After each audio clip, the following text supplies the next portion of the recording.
نحمده ونصلي ونسلم على رسوله الكريم اما بعد فاعوذ باللہ من الشیطان الرجیم بسم اللہ الرحمن الرحیم لقد كان لكم في رسول الله اسوة حسنة آمنت بالله صدق الله مولانا العظیم وصدق رسوله النبی الکریم الصلاۃ والسلام علیک یا سیدی یا رسول اللہ وعلی آلک وصحابک یا حبیب اللہ الصلاۃ والسلام علیک یا سیدی یا نبی اللہ وعلی آلک وصحابک یا خاتم النبیین الصلاۃ والسلام علیک یا سیدی یا رسول اللہ وعلی آلک وصحابک یا شفیع المذنبین۔ نبی پاک صلی اللہ علیہ وسلم کی ذات کے بارے میں بات کرنے سے پہلے تمہیدی طور پر یہ بات ذہن میں رکھیں۔ کہا جاتا ہے من احب شیئا اکثر ذکرہ، جس سے محبت ہوتی ہے اس کا ذکر اکثر کیا جاتا ہے۔ تو ہم الحمدللہ نبی رحمت صلی اللہ علیہ وسلم کے وہ غلام ہیں جن کا دعویٰ بھی ہے کہ ہم پیارے نبی صلی اللہ علیہ وسلم سے پیار کرنے والے ہیں۔ تو جب نبی پاک صلی اللہ علیہ وسلم کی ذات کے ساتھ ہمارا پیار کرنے کا دعویٰ ہے تو پھر ہمیں اپنی زندگیوں کے اندر، ذکر کے اندر، اپنی گفتگو کے اندر نبی پاک صلی اللہ علیہ وسلم کی ذات کو ہی ذکر کرتے رہنا چاہیے۔ کبھی آپ کی مکی زندگی کو، کبھی آپ کی مدنی زندگی کو، کبھی آپ کا ہجرت کرنے کے معاملے کو، کبھی آپ کا مدینہ شریف میں رہنے کے معاملے کو، کبھی مسجد نبوی شریف میں بیٹھنے کے معاملے کو، کبھی اس بات کو کہ آپ چلتے کیسے تھے، کبھی اس بات کو کہ آپ بیٹھتے کیسے تھے، کبھی اس بات کو کہ آپ معاشرے کے اندر کن افراد کے ساتھ کیسے سلوک کیا کرتے تھے، آپ کھانا کیسے کھاتے تھے، آپ پانی کیسے پیتے تھے۔ یہ ساری چیزیں نبی پاک صلی اللہ علیہ وسلم کے ذکر خیر سے تعلق رکھتی ہیں، اور ایک مسلمان کے لیے لازم ہے کہ وہ اپنی زندگی بھر کی گفتگو کے اندر نبی پاک صلی اللہ علیہ وآلہ وسلم کی باتوں کو، آپ کے معمولات کو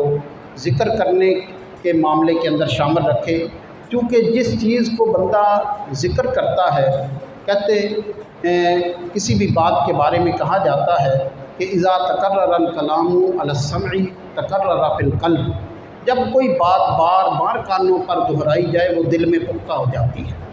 تو لہذا نبی رحمت صلی اللہ علیہ وسلم کی زندگی سے استفادہ حاصل کرنے کے لیے ضروری ہے کہ پہلے ہم آپ کی زندگی کے بارے میں گفتگو کیا کریں، اور باتیں کرنے کی بجائے آپ کی زندگی کے بارے میں بتدریج جو ہے یا ایک طریقہ کار کے مطابق جو ہے اس کو مختلف حصوں میں بانٹ کر جو ہے گفتگو کی جائے، اور زندگی کے اندر اس کو رپیٹ کرتے رہنا چاہیے، تاکہ بار بار اس بات کو جب دہرائیں گے تو وہ بات پھر ہمارے دلوں کے اندر پختہ ہو جائے گی۔ اب موضوع کی طرف آ کر میں بات شروع کرنے سے پہلے، چونکہ نبی پاک صلی اللہ علیہ وآلہ وسلم آپ ملک عرب کے اندر پیدا ہوئے، اور ملک عرب کے اندر پیدا ہونے کی جو ایک وجہ بیان کی جاتی ہے، باقی تو اللہ ہی بہتر جانتا ہے، لیکن ایک عام طور پر جو وجہ بیان کی جاتی ہے وہ یہ ہے کہ یہ جگہ جو ہے دنیا کے جو آباد لوگ ہیں ان کے وسط میں واقع ہے۔ جب وسط میں واقع ہے تو درمیان میں جو مطلب پیغام ہوتا ہے وہ پھر چاروں طرف کے لوگوں کے لیے آسانی ہو جاتی ہے، بجائے اس کے کہ ایک طرف کے لوگ زیادہ فاصلے پر ہوں، دوسرے کے زیادہ کم فاصلے پر ہوں۔ تو وہ مینج کے اعتبار سے اس میں جو درمیان میں ایک مطلب شخص کھڑا ہے وہ اپنے چاروں طرف بات پہنچانے میں آسانی کے ساتھ یہ معاملہ ہو سکتا ہے۔ تو ملک عرب چونکہ اس کو تین طرف سے جو سمندر نے گھیرا ہوا ہے، اور چوتھی طرف سے دریائے فرات ہے، تو یہ چاروں طرف اس کے سمجھے کہ یہ عرب کے خطے کے چاروں طرف پانی ہے، اور اس میں آپ دیکھیں کہ علماء جغرافیہ جو ہیں انہوں نے عرب کے اس خطے کو تقریباً کچھ حصوں کے اندر تقسیم کیا ہے، جن میں آپ کر لیں کہ یمن آ جاتا ہے، اور اسی طرح نجد ہے، احقاف ہے، مورا ہے، حضر موت ہے۔ اس طرح یہ کچھ علاقے ہیں جو مشہور ہیں عرب کے۔ تو ان کے اندر ایک حجاز بھی علاقہ ہے۔ حجاز جو ہے یہ عرب کا وہ علاقہ ہے جس کے مشہور علاقے آپ کر لیں کہ مکہ المکرمہ ہے، یہ حجاز کے اندر آتا ہے، عرب کا وہ حصہ جو حجاز میں ہے۔ تو چونکہ زمینی ساخت کے لحاظ سے ان مختلف حصوں کے اندر تقسیم کیا گیا ہے عرب کے خطے کو، عرب کی زمین کو، تو اس میں جو حجاز کا ایریا ہے اس میں جو مشہور مقامات ہیں ان میں مکہ المکرمہ ہے، مدینہ منورہ ہے، طائف ہے، اس کے اندر تبوک ہے، اور بدر ہے، اسی کے اندر ہی احد ہے، اسی کے اندر ہی آپ کر لیں خیبر ہے۔ یہ سارے مقامات جو ہیں یہ مشہور مقامات، یہ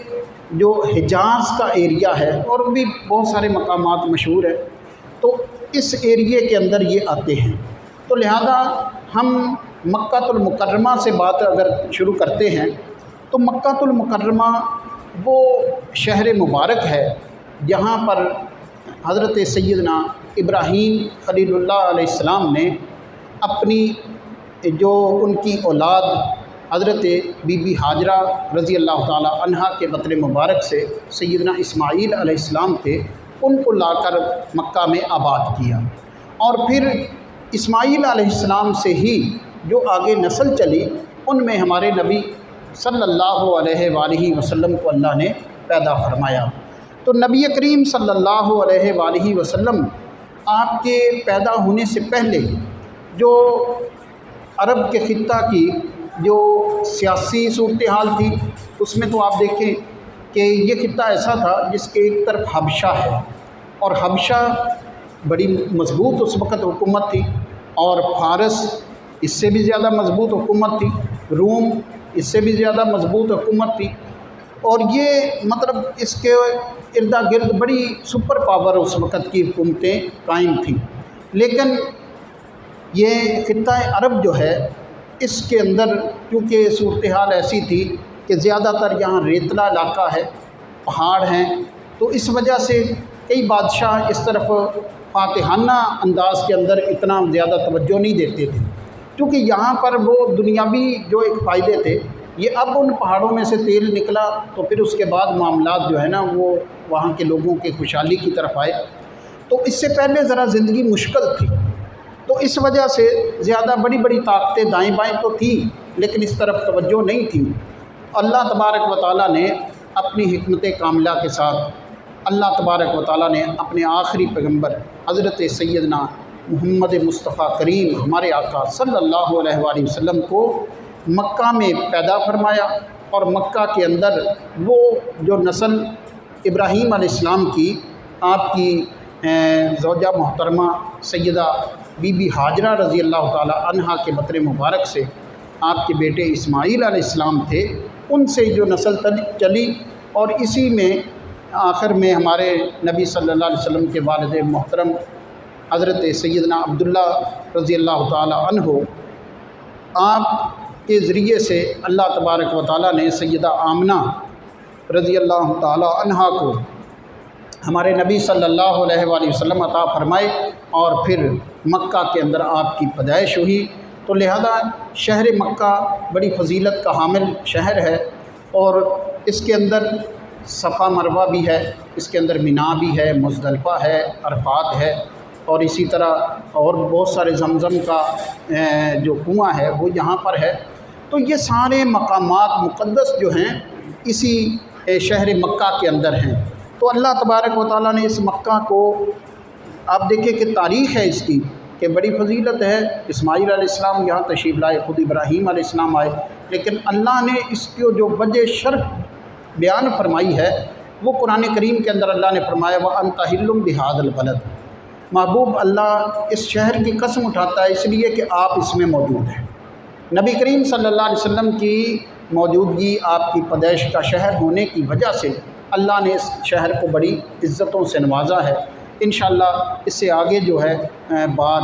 آئندہ اتوار عصر کی نماز کے بعد انشاءاللہ جاری رہے گی۔ اللہ تبارک و تعالی ہمیں نبی رحمت صلی اللہ علیہ وسلم کے ساتھ محبت کی توفیق نصیب فرمائے، اور آپ کے طریقہ کار پر جو آپ دین لے کر آئے اس پر عملداری کی توفیق نصیب فرمائے۔